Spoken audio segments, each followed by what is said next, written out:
Hello, you're very welcome along to the Matchbook Betting Football Podcast. I'm your host, Daniel Hussey, joined this week by the two guys, Mark O'Haire and Adrian Clarke. We're obviously talking post Manchester City versus Arsenal. Having initially promised a review, depending how the game would go, I'm feeling a bit sorry both for myself and Adrian Clarke, who's already had to talk about this game multiple times this morning. So, Adrian, just a quick one-liner on the game. The title's definitely over, I would say, given the matchable price. I think it's 10s on at the moment. So I think the prices are fair. Yeah, prices are fair. It was a sobering night, wasn't it, for Arsenal?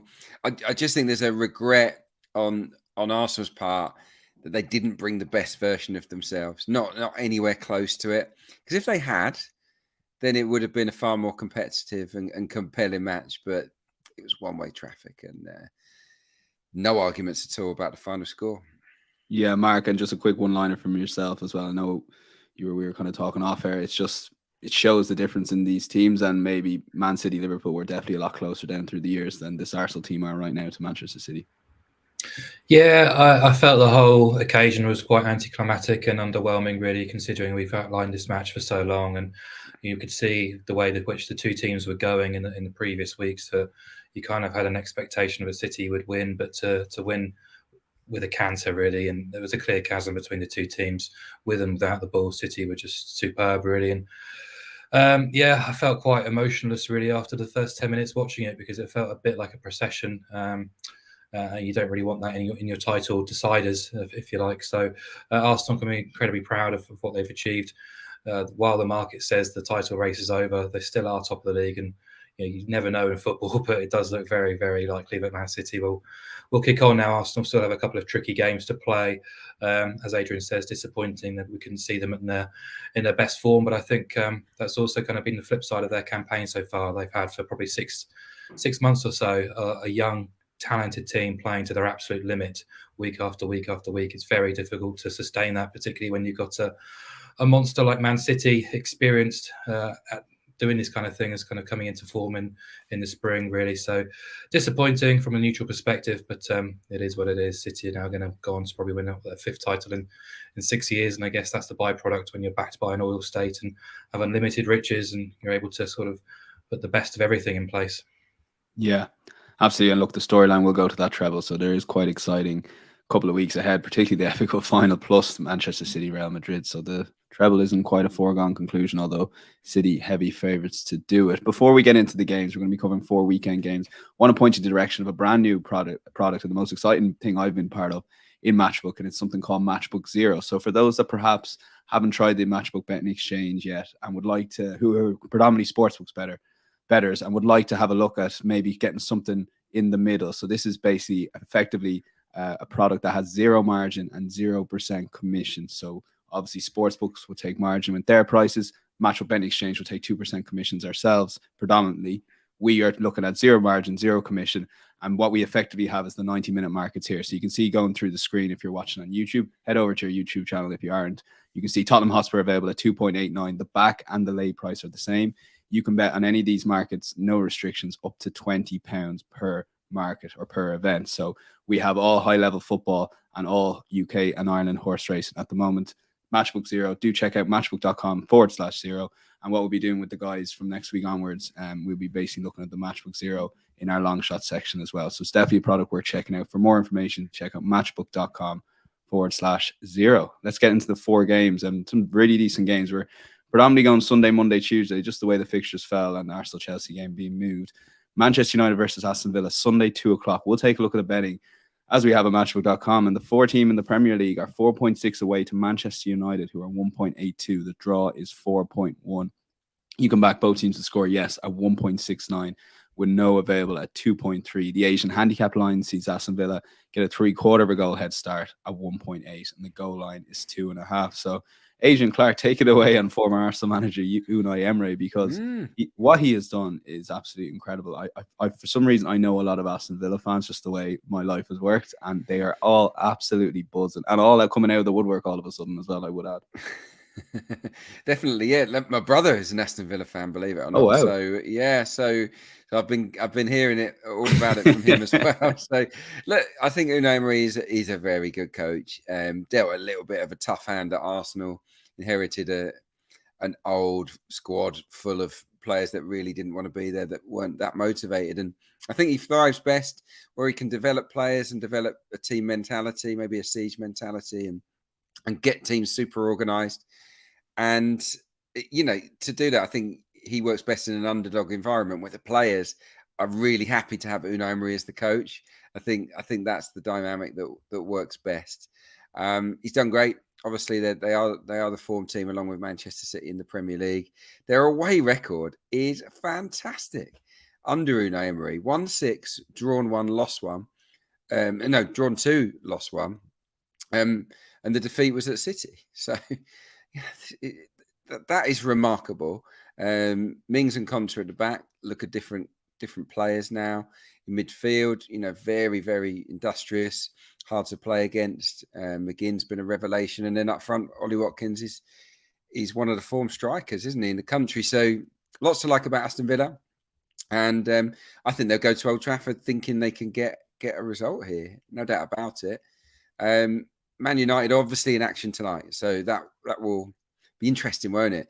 Because they've been so terrible on the road to the bigger clubs this season. If they can get a positive result at Spurs, then that they'll take a bit more spring in their step into this game, won't they? So, but I was looking at the odds and I thought, well, Villa seem a bit long here. Can we get Villa on some kind of handicap, given how strong they've been under Unai Emery away from home?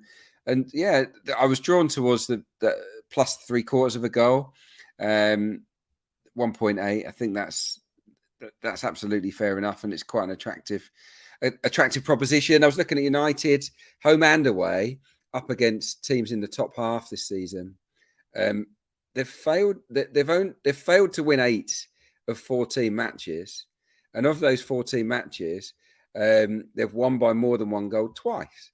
So I think that Villa can expect to make this a super competitive match. Wouldn't surprise me if it was a draw. And I think they're capable of even winning there. You've got to respect United's home record, which is superb. But a lot of games lately. And yeah, I don't know. We'll get a better steer on United after we see them at Spurs. But yeah, they laboured, didn't they, to that FA Cup semi-final win. And I think depends. Bruno Fernandes, is he going to be fit or not? He's a big creative influence there, isn't he? So yeah, I was looking at either unders or Villa on the handicap, because I think only 2 of 14 games for Manchester United. 2 of 15 home games for Manchester United this season have been over 3 goals. So I think looking at the unders is a good play, and under 2.5 is priced quite generously at odds against. But for me, backing Villa, getting on Villa's side here, is slightly more appealing given their form on the road. So Villa on a handicap for me. Yeah, you can see the current price is rolling up below, but it's Adrian's plus 3/4 of a goal, the official bet at 1.8. Mark O'Haire, Unai Emery set a Premier League record as scoring in every game, his first 20 games, the only Premier League manager ever to do that. So I just thought that was a huge stat. But speaking to a couple of those Aston Villa fans, they were worried, particularly about their last 2 performances and maybe the wheels perhaps coming off. Have you noticed a performance dip in those last couple of games? Not in midweek. Fulham didn't turn up for that. Fulham would be, I wouldn't say they're on the beach. Don't say that to Marco Silva, but Fulham just didn't turn up, did they? They had 1 shot at Villa Park, so it was quite a comfortable win, I thought, for Aston Villa in midweek. And now unbeaten in 10, 8 wins in that sequence, and 7 clean sheets as well. But yeah, you've already reeled off the stat that's really impressive, is scoring in every game under Emery, which is 20 matches now, and running, which is a sensational effort, not just because they managed only 7 goals in 11 games before Steven Gerrard was sacked, but it's the fact that, they're on a 20-game scoring streak now. Man City's longest goal-scoring streak under Pep Guardiola is 22 games, which is very surprising. So Villa are only 2 off Pep Guardiola and Man City, which is remarkable, really. And just demonstrates how good a coach he is, because he's very quickly, got on top of the task, rebuilt that Villa attack with Watkins as the focal point and Buendia as the creator. And they've been superb, those 2, as have all the team, really. But this is a fascinating match, and I'd echo almost everything Adrian says, really, coming at it from very similar angles. I don't want to take United lightly because this is at Old Trafford, but there are a couple of reasons I would want to take them on at the prices. Firstly, it's the scheduling and potential fatigue. United have played in every fixture available to them this season. That's a very hectic campaign, especially lately. Bar the international break, United have played every 3 to 4 days, basically since the World Cup break.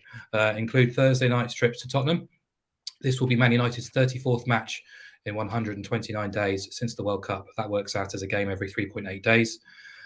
Since the start of February, you've had 2 trips to Wembley, 3 trips to Spain, London twice in the last week, extra time as well. So I don't think it's too surprising to see United struggle to kind of maintain their high standards through the winter, couple in the defensive injury situation without Varane and Martinez. And I think there's an opportunity here for Villa to attack them.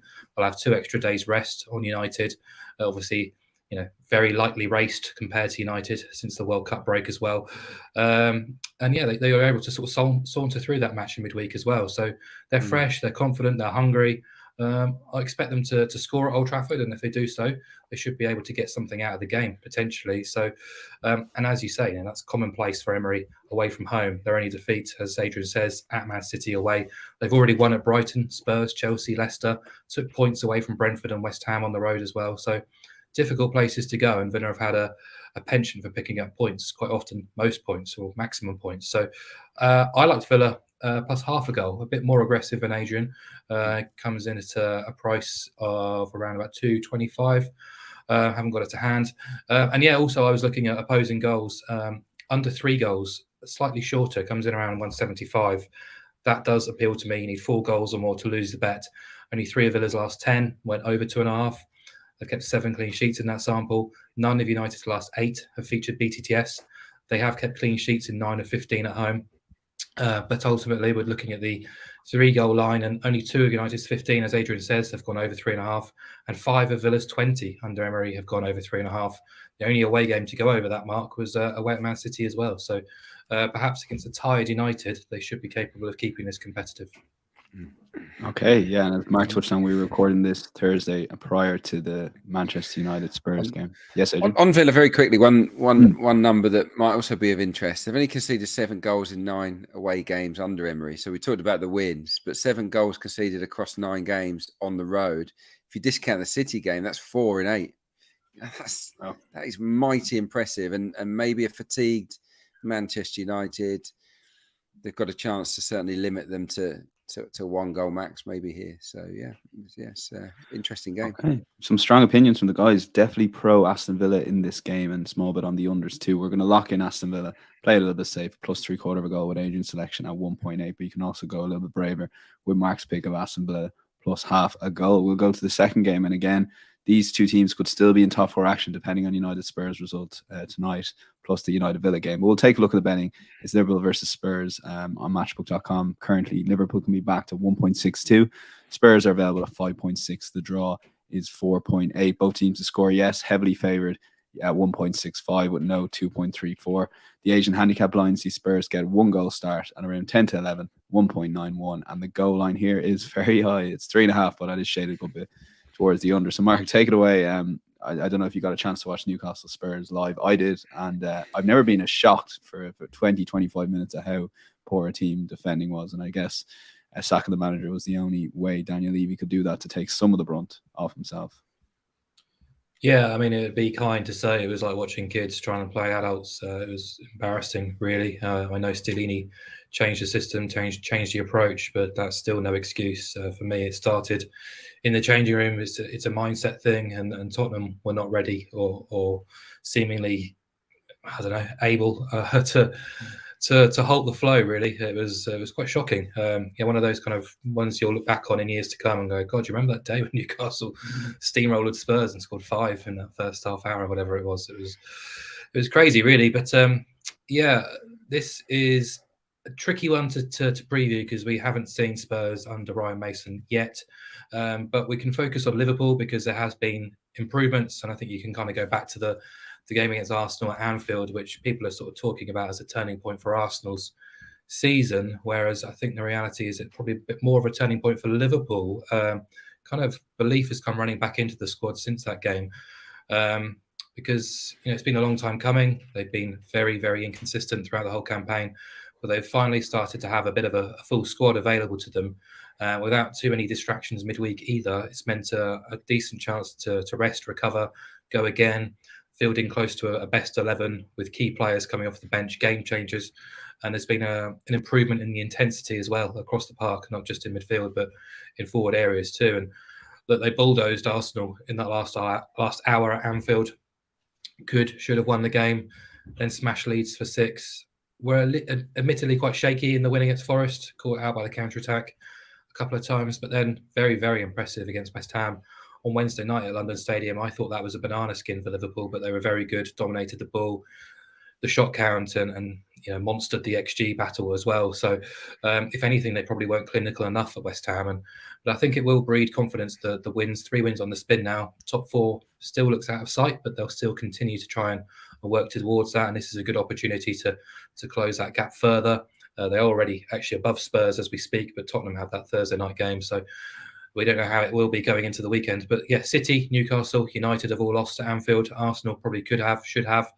I think there's a great chance now for Liverpool to add Spurs to that list, because we don't really know where we're at with Tottenham, but we expect some sort of reaction, whether that will come against Man United or this game against Liverpool. But employing Ryan Mason now as the figurehead doesn't change a huge amount. I know the Italian crew have kind of left the building, but Mason was there throughout the Conte reign, and Stellini as well. He's not a new figure, a new face or voice. Perhaps I'm being unfair on him, but it's hard to see a dramatic improvement without a kind of completely new coach coming into the dressing room and changing things. We don't know what Mason's going to try and do in terms of system-wise, but it's a tall ask to go to Liverpool and get a result, considering they've lost 8 of 9 against the top 6.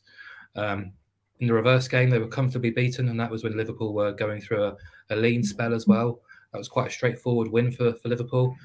So I'm expecting them to come at Spurs here, fast, frenetic, frantic from the opening whistle. I think Spurs have looked very vulnerable, very ponderous defensively, and I think there's an opportunity here for Liverpool to do some damage. But we seem to say it every time we talk about Tottenham, they do have world-class forwards available to them, and they have scored in 28 of 32 Premier League games this season. They've only failed to score twice on their travels. They've scored at Arsenal, Man City, Newcastle, Chelsea, Brighton. So I don't see any reason why they can't score at Liverpool, who have appeared to focus more on forward areas in recent weeks. Just 1 clean sheet in 7 now, but things are starting to go for them in forward areas. So yeah, Spurs to score in defeat was how I was going to look at this game. It's 3.0 for Liverpool to win and beat it. Yes, it's landed in 5 of Spurs' 8 games against the top 6 already. Wouldn't be too surprised to see a few goals in this game, as the market suggests, but Liverpool to come out on top.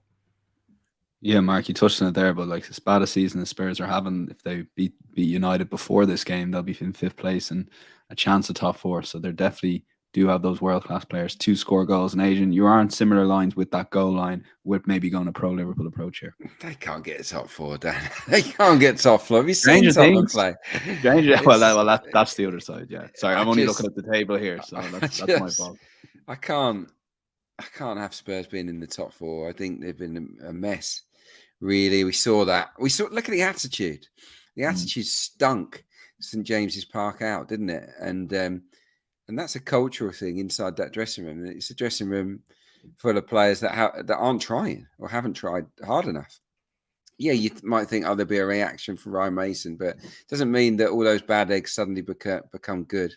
There's a lot of work for Spurs to do, I think this summer. It's a horrible fixture for them. Liverpool flying, obviously. And Anfield's been full of goals again this season. It averages 3.47 per game. It's the 3rd highest, I think, behind Emirates and the Etihad. So lots of goals. They've scored Liverpool in 14 and 15 at home. They're going to score in this one, surely.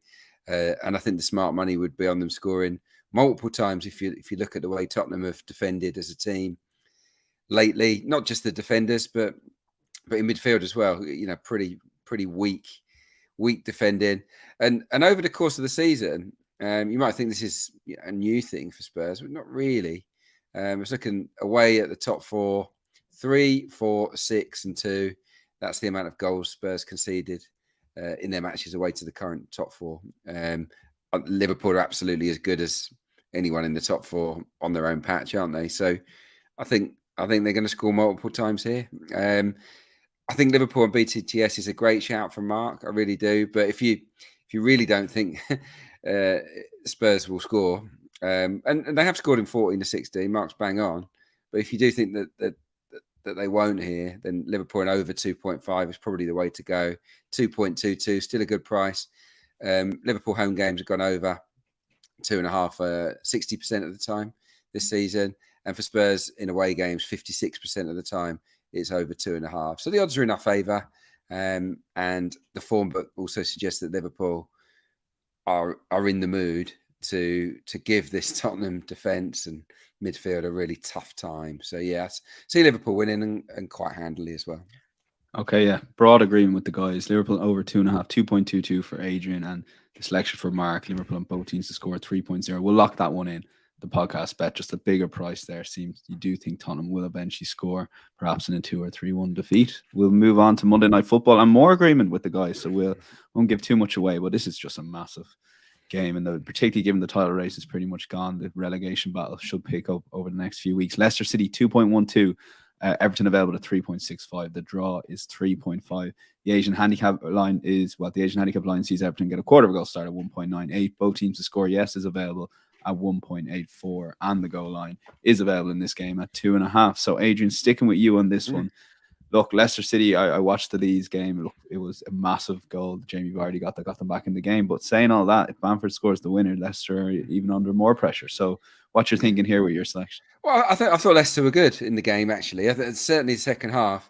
And yeah, Bamford missed the sitter, but Tielemans' goal, I mean, it was a brilliant goal, wasn't it? I mean, I don't really like to see goals disallowed for things like that. So they might count themselves quite unlucky that they didn't get the 3 points as well. I think I have been impressed by them under Dean Smith, Leicester City. They've been a bit more spirited going forward, that is for sure. If you look at the XG across all three of their games, against Man City, against Wolves, and against Leeds, it's over 2 in all of those games. So they really have played with a bit more adventure.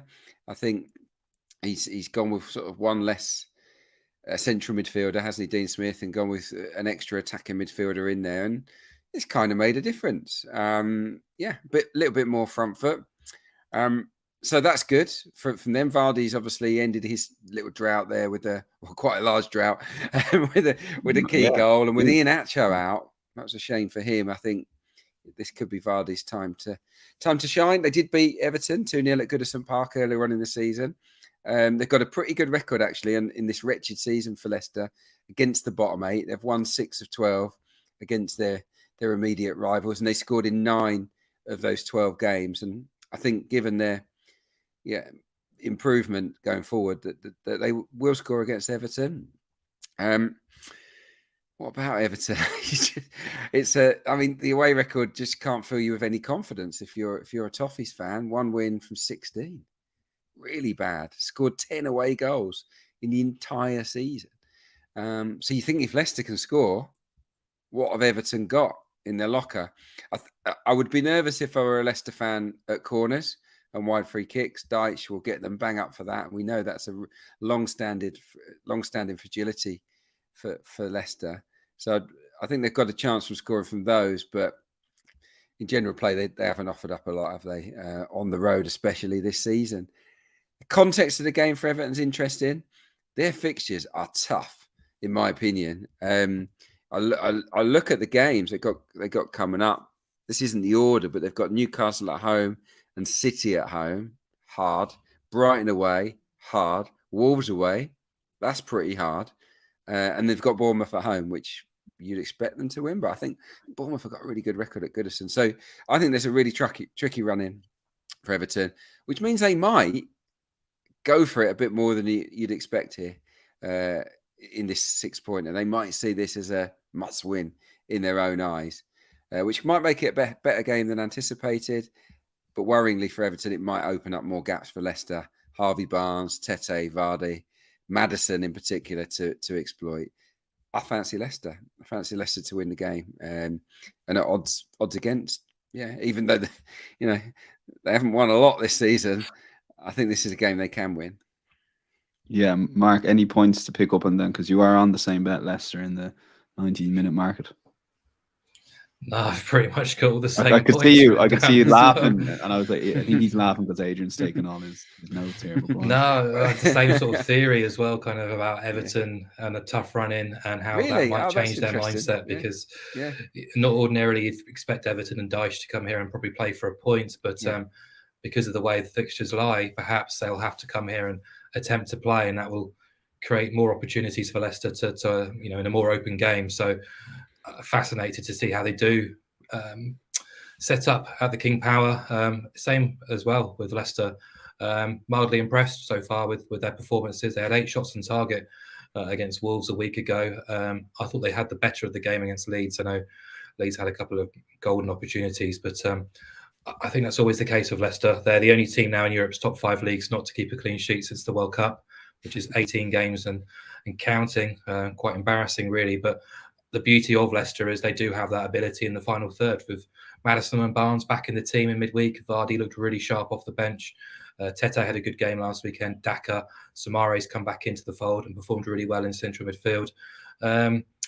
We've not seen Everton against Newcastle on Thursday, but they've been quite inconsistent under Dyche. They've not really kicked on since that Arsenal win. Largely reliant on Goodison Park, as we always know. It's just 3 points from 18 under Dyche away. They've conceded twice or more in 5 of those 6. I think a lot will be pinned on Calvert-Lewin's fitness. He played last weekend, his first start since early January.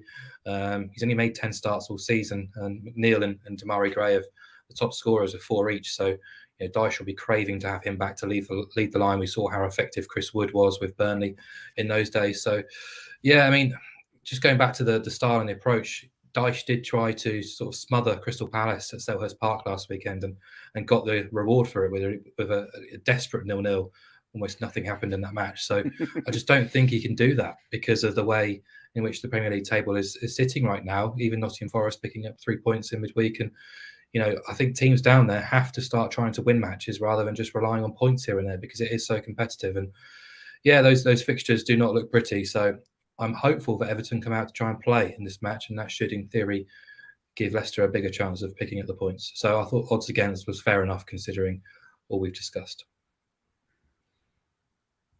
Okay, yeah, Leicester City 2.2 currently available, or 2.16 currently available on matchbook.com for Leicester to win in the 90-minute market. Definitely one maybe to check out on Matchbook Zero. Remember, Zero markets are available 48 football markets are available 48 hours before the event, so check that out.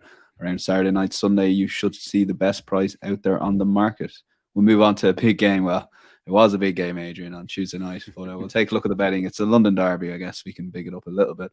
Arsenal available at 1.73, Chelsea 5.1. The draw is available at 4.3. Both teams to score, yes, is heavily favoured at 1.77. The Asian handicap line sees Chelsea get a 3/4 goal head start at 1.91.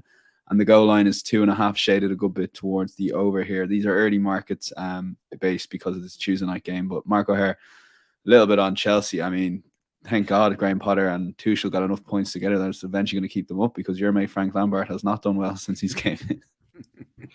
Are we surprised? No. 5 defeats from 5. Yeah, I think they've taken 2 points in the last 6 games. They've scored 1 goal in the last 7, is it now? Recently, they've not even played sort of the bigger or better teams, and they've still struggled. Midweek, the 2-0 home defeat to Brentford was pretty sobering, really. I'd love to see the price of Chelsea to finish bottom of the West London tree at the start of the season.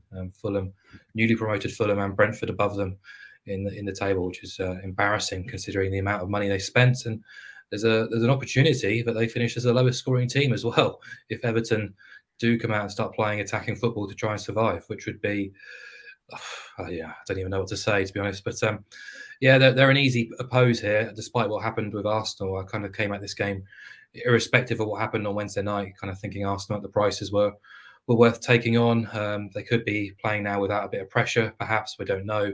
Probably playing for second, but yeah, I just think there's enough time now from Wednesday from Tuesday for this match to let the scars heal a little bit and not completely self-destruct, to be ready to go again, especially playing at home. And just in purely betting terms, I think value betting terms, Arsenal represent a value bet here. They were outsiders here against Man City, understandable, but they closed at 186 versus Man United, 178 versus Newcastle. They are evens against Spurs, but that was way back in October. And they've been head and shoulders the better team of the two teams rated throughout the whole campaign, irrespective of their recent downturn. Chelsea have been in worse form even recently. So, if we treat Chelsea like the mid-table team that the table says they are, it's backed up by the numbers.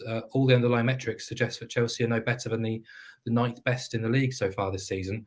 I've got them ninth on expected points, ninth on expected goals, ninth on expected goals when you're removing penalties as well. So perhaps they're not as bad as 11th, but they're not far off it. And if you look at Arsenal's home closing prices against kind of similarly rated teams, 158 versus Brentford, 157 versus West Ham, 155 versus Aston Villa. So no qualms backing Arsenal around 175 to beat Chelsea on Tuesday night. So that would be where I'd head. But just for a bit more juice, you can get Arsenal around even money when you include over 1.5 goals. Chelsea have won once against the top half all season. They failed to score in 10 of 16 against the top half. But Arsenal, maybe playing without a bit of pressure, but still with those defensive vulnerabilities, may give Chelsea an opportunity here. They tend to be quite front foot at the Emirates, and that's led to both teams to score winners, 75% overall. 20 of their 23 league wins have included over 1.5 goals. They've scored 2 goals or more in 13 of 16 at home. And surely Lampard will see sense and not field such a ridiculous team as he did against Brentford with no standout strikers. What was it, 4 holding midfielders? Just stupid. He went with a kind of energy approach as he did against Real Madrid. Blew up in his face. No more to say about Chelsea. I saw someone say they had the most attacking bench of all time, but that's not pointless if they're not on the field. Well, Mark, quick one for you. So you've probably seen the stats on your stats travels, but Frank Lampard's last 19 games in charge of both Chelsea and Everton, 1 win, 2 draws, 16 defeats. So there you go. Yeah. He's useless, but we need that already. Adrian Clarke, over to you. He knows the club, so He knows Chelsea the club, be. Yeah. He knows the club. I remember making an argument that he was doing a good job again for Everton on this podcast, and I think that was literally at the start of that run. So, Adrian, take it away. Well, yeah, I mean, there's not a lot more to add on Chelsea. Pretty shocking of late. Obviously, we know they've got talent, but they're not a team at the moment. And yeah, if Frank Lampard goes conservatively again, I think Arsenal would take them apart. There's a part of me that just thinks surely Frank Lampard, in the position he is, knowing that it's likely to be maybe Pochettino now, according to reports, that gets the gig long term, might as well go out in some kind of blaze of glory, or at least trying to score some goals rather than being so negative. And this would be the time to do it against Arsenal because of the defensive fragility at the moment that we saw at the Etihad, that we've seen in recent weeks. Arsenal don't like being pressed at the moment, losing the ball in bad areas. Set pieces have been a problem. We know Chelsea have got a big side. If Chelsea were to get in amongst Arsenal, they can make life difficult. But I don't think many Chelsea fans have faith that Lampard will send them out with that mentality. From Arsenal's end, I do expect a reaction. I think they would have been when the sort of tears dry, they'll look back on and reflect on that performance and think, we were so far away from our best there. We let ourselves down a little bit, and I think there'd be a fierce determination to put it right. If I was Arteta, I'd make some changes. I'd freshen up the starting 11 a little bit, give some guys 2 or 3 fresh faces in there to give them an opportunity to shine. That might give Arsenal a new energy. So, yeah, I mean, Chelsea's record tells you they're not going to score very many goals. Arsenal have been scoring goals throughout the campaign, but their confidence has been dented. I think that much is clear to see. So I wouldn't see them running up a cricket score here or it being too wild a game. But I do think Arsenal will win. But, yeah, my pick would be to go under 4.5 because I wouldn't see Chelsea scoring more than 1, and Arsenal are probably not feeling buoyant enough to get 4 or 5 past Chelsea, who actually haven't been too bad defensively. They've been relatively solid, even if as a team they've been wholly unconvincing. And I use the word team very lightly because that's not really what they are. I think Arsenal, freed up a little bit from the pressure of the title race, should have too much for Chelsea. Especially if Arteta just puts a couple of new faces in there. Okay, yeah, we might lock in the safe bet there, Arsenal, which is Adrian's Arsenal under 4.5 at 1.91, but Mark's is tempting also Arsenal and over 1.5. Agreement in general throughout the fixtures there. Pro Arsenal angles in the Arsenal Chelsea game, pro Leicester and Leicester Everton, pro Liverpool, Liverpool Spurs, and pro Villa away to Manchester United. Insights.matchbook.com. All these bets will be available Thursday afternoon. Ones to check out if you are looking for tips over the weekend, or indeed heading into Monday and Tuesday, as some of these games are. We will go to EFL European bets here first. And firstly, we'll go to you, Mark O'Haire, on this one. Fascinating Scottish Cup semi-final, given the league is over. Celtic Rangers, and you're going to be pro-Celtic here. Yeah, definitely. It'll be the 5th meeting between the two teams already this season. This Scottish Cup semi-final on Sunday. Saturday is Falkirk versus Inverness. So there'll be a lower league team in the final, and their reward will be to play against one of the old firm, which will be a daunting prospect, but a historic occasion nonetheless. But yeah, Celtic have had the upper hand in those 4 meetings against Rangers this season. 3 wins, just the 1 draw. Just looked too big for me with the draw on your side. Draw no bet or +0 at 1.73. Excuse me. They dropped points for the first time of the season at home last week against Motherwell. But I think, they're fair to suggest that they had eyes on this prize because, the Premiership title is already pretty much in the bag. They are the superior side. The results will show that. So will the underlying metrics. Now, what's interesting is these two teams met at the start of April, so not that long ago. Celtic won 3-2 against Rangers at Parkhead, but it was a very controversial contest because Rangers scored a goal which was ruled out by VAR. There was a lot of aggro about it. The referee copped a lot of abuse too. But what was interesting about it was Celtic were absolutely appalling that day. Misplacing passes, looked really dodgy defensively, sloppy, really poor in forward areas. Yet they still managed to win. And that would be the concern from a Rangers perspective is they played to their absolute limit that day and they still ended up losing. Quite concerningly as well, defensively, they've looked out of sorts of late. I think it's just 2 clean sheets in 9 Premiership matches for Rangers. They've actually conceded multiple goals in 4 of the last 5. And now they're meeting a Celtic side who are hands down the best team in the division for creating opportunities and scoring goals too. So since Ange Postecoglou took the job at Celtic, he has met Rangers 9 times. Only once have Celtic failed to win. And that was his first fixture against the Teddy Bears way back in August 2021. So I think backing Celtic in some way or form is obviously advantageous here, but getting the draw on side would be my preferred play. 1.73 with the draw on side.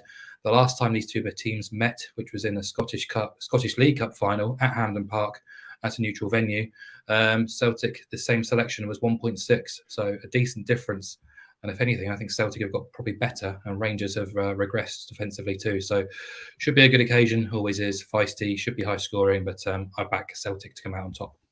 Okay, yeah, really looking forward to that game. Scottish Cup semi-final. Celtic draw no bet, effectively, plus 0.0, 1.73. Adrian, over to you. League 2 action here, and Stevenage are still in with a shout of automatic promotion, and you like them here versus Grimsby.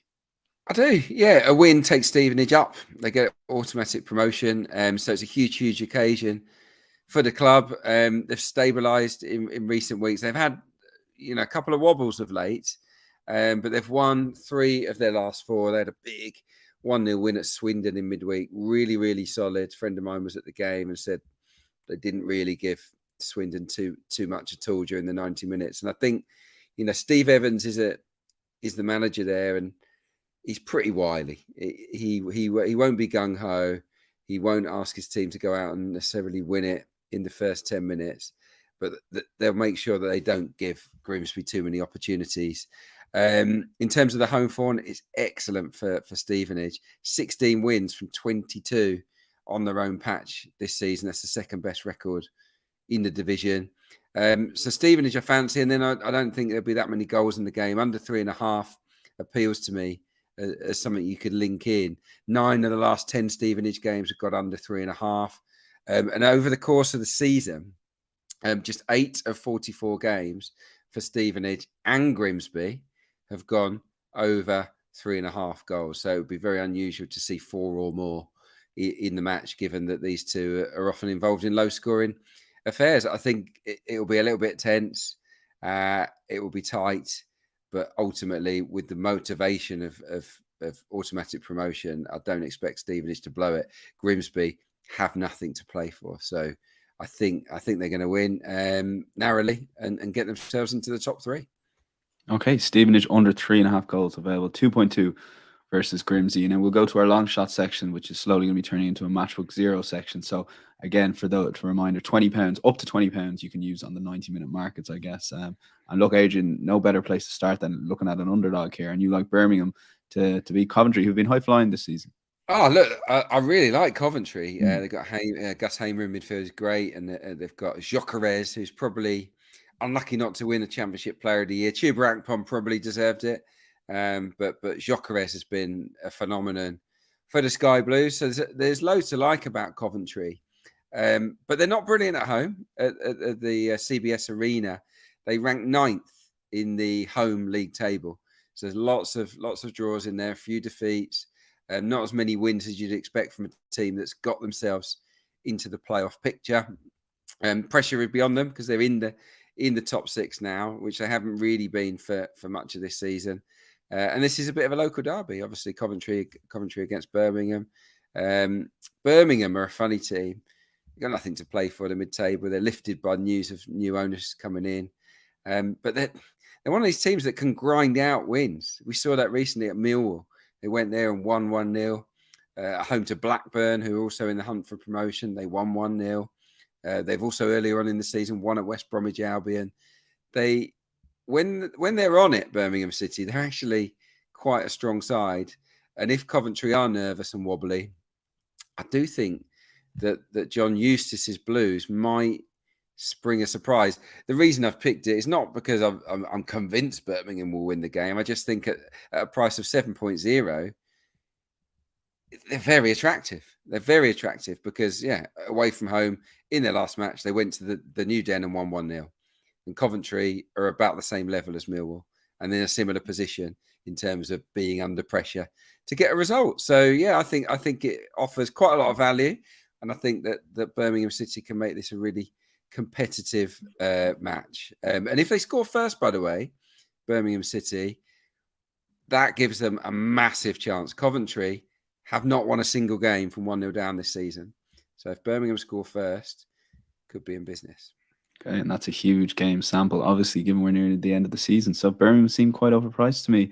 7.0. Mark, our takeaway, Bundesliga is where you're going to, and you're going to take on Frankfurt here in the long shot section. Yeah, Frankfurt 11 points off the top 4 in the Bundesliga, being quite a disappointing league campaign. They did get their first taste of Champions League football, but now they're 5 points shy of the Conference League qualification places as well. So all their eyes from here on in will be on the midweek DFB Pokal semi-final against Stuttgart. That will be their priority. That is the aim for Frankfurt. They need, or they want, to get some silverware in the trophy cabinet and qualify for Europe that way. And I think that makes them a little bit vulnerable this weekend because even if they do go with their best 11 against Augsburg, there's no guarantee they get a result. Their form has massively deserted them of late. They've won once in 12 across all competitions. They lost half of those fixtures and recorded just the 1 clean sheet as well. Now, Augsburg, they are battling relegation. They are battling to secure their status. They're an interesting team. They always have a go, regardless of the opposition. They've scored in 22 of the last 24 Bundesliga games. They've scored twice or more in each of the last 3 away days at Wolfsburg, Leipzig, and Bayern, teams rated higher than Frankfurt. They may have only won once at sides in the top 11, but as you'll see by the following results, they'll always give it a go, often aren't embarrassed. Their away results against the toughest teams in the division. They lost 4-3 at Dortmund, 5-3 at Bayern, 2-2 at Union, lost 3-1 at Freiburg, lost 3-2 at Union. I've mentioned Union twice there, so I'm wondering who I've put in there instead. They won at Leverkusen 2-1, lost at Mainz 3-1, drew 2-2 at Wolfsburg, lost 3-2 elsewhere. So basically, Augsburg always score. Quite often, they'll score twice or more. So if they can do that this weekend against Frankfurt, there's every chance they can get a big result because Eintracht may have their eyes elsewhere. They might be distracted this weekend. So it's 6.0 for Augsburg to win, or you can get the 7.8 on Augsburg to win and over 1.5 goals, which allows them to score twice and win the game. So, yeah, I'll take the bigger price. Okay, Augsburg over 1.5 goals versus Frankfurt 7.8. And again, Mark touched on the 90-minute markets. Do check out 48 hours before kickoff, matchbook.com/0 if you want a small bet up to £20 using Matchbook Zero. We will go to podcast best bets. Stick with you, Mark O'Haire. Best bet, League On's been great this season. I've heard a lot of people slagging the Premier League, saying it's turning into League On after the City Arsenal game, but it is League On, one of the most exciting leagues in Europe, as you've been telling us all season.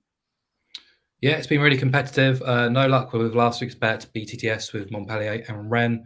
I just think sometimes good bets lose and bad bets win, and I think that's just the nature of the game. I still would happily back that bet every day of the week until the season ends, really, and I don't see any reason why we wouldn't. Going to go in on something similar this weekend. It's Friday night, Strasbourg against Lyon. The same selection is 1.8. That, to me, is a value price. We've spoken about Ligue 1 this season. Tremendous for BTTS hit rates. 58% of all games have gone to both teams scoring. That 58% implies betting odds around 1.72. So immediately there's a bit of a value gap there, which would interest me. But the further you dig, the further you look at this match, the stronger you will feel about this play, because Strasbourg are scrapping for their lives. They have recorded back-to-back wins, but they're only outside the bottom four now on goal difference, which shows how tight it is down the bottom.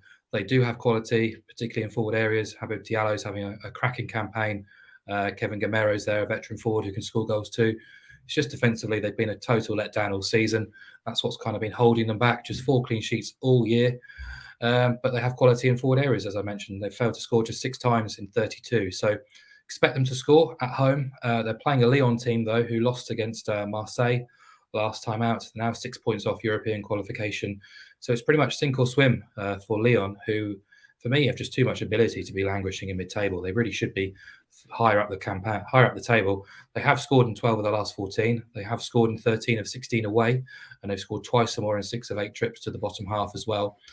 But like Strasbourg, defensively, they haven't been up to it. Just 3 away clean sheets all season. And since the end of January, they've conceded at struggling Troyes, Auxerre, and Angers. All 3 teams I would rate way below Strasbourg on their day. So if you just look at the raw numbers, BTTS has copped in 11 of Strasbourg's 16 home games and 11 of Lyon's away games. That's a 69% success rate, whereas 1.8 implies we've just got a 56% chance of success. So, yeah, backing both teams to oblige on Friday night. Okay, 1.8, the current price there. Strasbourg versus Lyon. Both teams to score, yes. Final bet on the card. Adrian Clarke.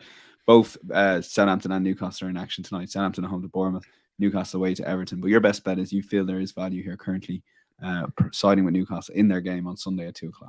I do, yeah. They're entertaining Southampton, and you've got to fancy a home win. I think obviously one team chasing the Champions League spots, just smashed Spurs by 6 up against Southampton, who kind of have to go for it now.